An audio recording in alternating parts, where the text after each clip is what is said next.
Assalamualaikum warahmatullahi wabarakatuh. Kelompok 10 akan membawakan tema perekonomian terbuka dan kebijakan moneter dengan anggota Ainun Mardiah Lubis, Hairun Nisa, dan Miana Sari. Perekonomian terbuka adalah perekonomian yang melibatkan diri dalam perdagangan internasional, barang dan jasa, serta modal dengan negara-negara lain. Pada sistem ini terdapat kemungkinan produsen melakukan kegiatan ekspor dengan tujuan pasar-pasar di negara lain melakukan kegiatan impor atas bahan mentah atau barang jadi dari luar negeri. Dalam perekonomian terbuka ini menggambarkan kondisi yang dimana antar negara dapat melakukan suatu hubungan baik secara ekonomi yang melalui bidang perdagangan internasional maupun dalam bidang politik yang dengan sektor luar negeri yang ditandai dengan adanya mekanisme ekspor dan impor. Perekonomian terbuka adalah suatu sistem ekonomi yang melakukan kegiatan ekspor dan impor dengan negara lain karena kegiatan ini merupakan bagian yang penting dalam kegiatan setiap perekonomian. Ekspor diartikan sebagai pengiriman dan penjualan barang-barang buatan dalam negeri ke luar negeri. Pengiriman ini akan menimbulkan aliran pengeluaran yang masuk ke sektor perusahaan. Mekanisme perekonomian terbuka disebut dengan kegiatan ekonomi 4 sektor karena kegiatan ini tidak hanya melibatkan pelaku ekonomi dalam negeri, tetapi juga luar negeri. Dalam diagram circular flow, terdapat pasar-pasar yang mempengaruhi kegiatan ekonomi. Pasar tersebut meliputi pasar barang, tenaga kerja, uang dan lembaga keuangan, serta pasar luar negeri. Dari diagram circular flow terdiri dari 4 komponen, yaitu rumah tangga. Pada awalnya, rumah tangga menjual SDM yang dimilikinya kepada perusahaan. Dari interaksi antara rumah tangga dan perusahaan dipertemukan pasar tenaga kerja. Kemudian dari penjual SDM tersebut, rumah tangga mendapatkan penghasilan yang terdiri dari sewa bunga, upah, dan profit. Hal ini dipertemukan dalam pasar uang dan lembaga keuangan. Yang kedua ada perusahaan. Perusahaan menghasilkan produk berupa barang dan jasa yang dikonsumsi oleh masyarakat, lalu perusahaan mendapatkan penghasilan dari penjualan produknya. Interaksi tersebut dipertemukan dalam pasar barang. Yang ketiga ada pemerintah. Pemerintah menerima setoran pajak rumah tangga untuk kebutuhan operasional, pembangunan, dan lain-lain untuk membangun negara. Yang terakhir negara-negara lain. Negara-negara lain di dunia internasional menyediakan barang dan jasa untuk kepentingan rumah tangga yang dilakukan di pasar luar negeri. Dari pasar luar negeri masuk ke dalam pasar barang dalam negeri sehingga produk yang dihasilkan dapat dibeli oleh rumah tangga. Sehingga dari transaksi jual beli tersebut negara lain mendapatkan laba atau keuntungan. Faktor perekonomian terbuka. Faktor-faktor yang bisa menyebabkan perdagangan internasional yaitu sebagai berikut. Pertama, perbedaan dalam faktor produksi. Kedua, motif keuntungan yang diperoleh dalam perdagangan. Tiga, perbedaan dalam tingkat kelangkaan. Keempat, perbedaan komparatif dari harga barang.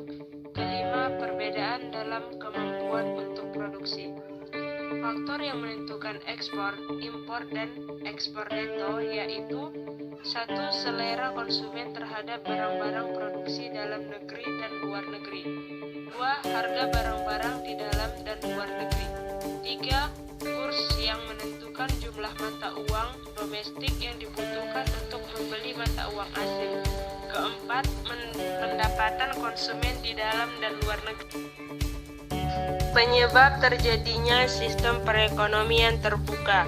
Penyebab terjadinya perdagangan nasional dalam sistem perekonomian terbuka. Berikut adalah beberapa alasan yang memicu terjadinya perdagangan internasional. 1. Perbedaan kondisi produk. Alasan perbedaan kondisi suatu produk ini yang lebih cenderung mengarah pada kualitas produk juga menjadi alasan terjadinya perdagangan internasional. Misalkan ada salah satu negara yang mempunyai iklim tropis, tentunya memiliki kemampuan untuk memproduksi pisang, kopi dengan kualitas yang lebih maksimal, yang kemudian diperdagangkan keluar yang ditukar dengan berbagai macam barang dan jasa dari negara. Kedua, menghemat biaya produksi. Hal ini juga menjadi alasan para produsen untuk melakukan perdagangan secara internasional. Dan sebenarnya inti dari alasan ini adalah untuk menekan tingginya biaya produksi dengan cara menghasilkan produk dalam skala jumlah yang lebih besar. Ketiga, perbedaan tingkat selera. Walaupun misalkan kondisi sebuah produk dari berbagai daerah itu sama, perdagangan internasional tetap mungkin akan terjadi apabila masing-masing penduduk di suatu negara memiliki selera yang berbeda. Contohnya ada dua negara yang menghasilkan daging. Yang satu adalah produsen daging sapi dan yang satu adalah produsen daging ayam.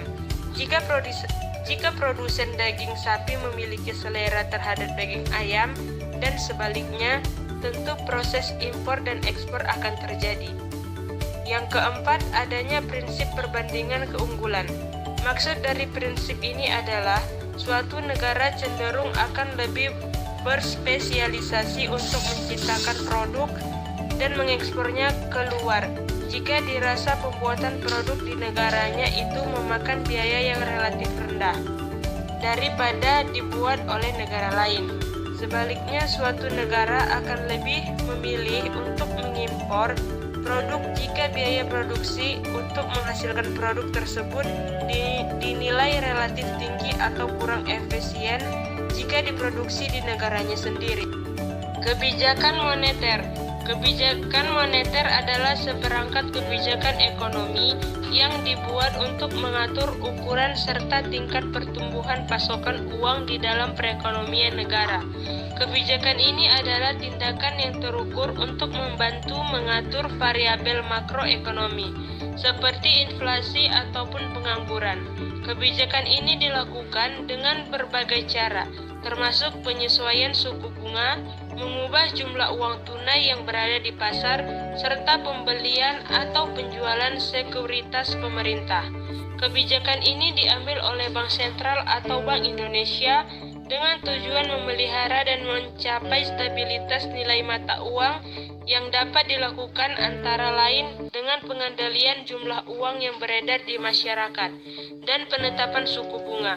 Kebijakan moneter meliputi langkah-langkah kebijakan yang dilaksanakan oleh Bank Sentral atau Bank Indonesia untuk dapat mengubah penawaran uang atau mengubah suku bunga yang ada dengan tujuan untuk memengaruhi pengeluaran dalam perekonomian. Tujuan kebijakan moneter. Adapun tujuan kebijakan moneter, yang pertama, mengedarkan mata uang sebagai alat pertukaran atau medium of change dalam perekonomian.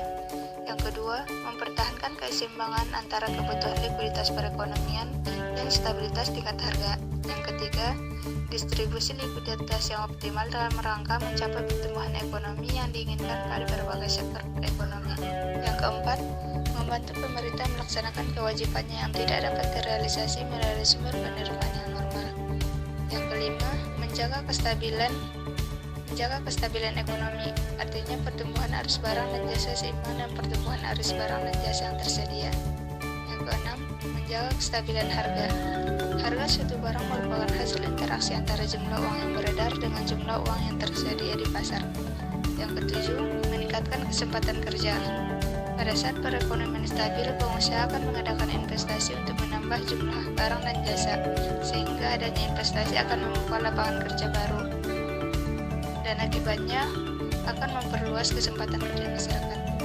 Yang kedelapan, memperbaiki neraca perdagangan. Kerja masyarakat dengan jalan meningkatkan ekspor dan mengurangi impor dari luar negeri yang masuk ke dalam negeri atau sebaliknya. Kebijakan moneter. Kebijakan moneter pada dasarnya merupakan suatu kebijakan yang bertujuan untuk mencapai keseimbangan internal dan keseimbangan eksternal, serta tercapainya tujuan ekonomi makro, yakni menjaga stabilisasi ekonomi yang dapat diukur dengan kesempatan kerja, kestabilan harga, serta neraca pembayaran internasional yang seimbang. Apabila kestabilan dalam ekonomi perekonomian terganggu, maka kebijakan moneter dapat dipakai untuk memulihkan. Pengaruh kebijakan moneter pertama kali akan dirasakan oleh sektor perbankan, yang kemudian ditransfer pada sektor real. Kebijakan moneter dapat digolongkan menjadi dua, yaitu kebijakan moneter ekspansif dan kebijakan moneter kontraktif. Instrumen kebijakan moneter. Instrumen yang dapat didaya-gunakan oleh pemerintah dalam upaya pengambilan kebijakan moneter ialah yang pertama, kebijakan operasi pasar terbuka.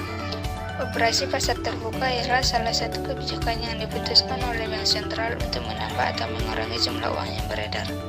Kebijakan ini diambil dengan cara menjual SBI atau membeli surat-surat berharga yang ada di pasar modal. Yang kedua, kebijakan diskonto. Kebijakan diskonto ialah pengurangan atau penambahan jumlah uang beredar di masyarakat dengan cara mengubah diskonto bank umum. Apabila Bank Sentral telah menghitung jumlah uang yang beredar melebihi keterbutuhan, maka Bank Sentral akan mengambil kebijakan untuk menaikkan suku bunga.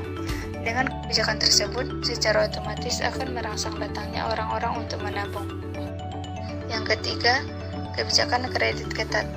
Kredit tetap diberikan oleh bank umum, namun pemberian tersebut haruslah berdasarkan syarat-syarat yang cakupannya meliputi 5C, yaitu karakter, capability, collateral, capital, dan condition of economy.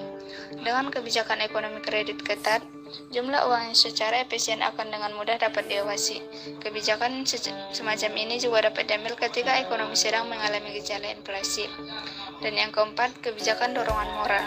Bank Sentral mampu memberikan pengaruh terhadap jumlah uang yang beredar dengan berbagai bentuk semisal pidato, pengumuman, serta edaran yang ditujukan terhadap bank umum serta pelaku moneter lainnya. Isi dari pengumuman tersebut diantaranya adalah berupa seruan atau ajakan untuk menahan pinjaman.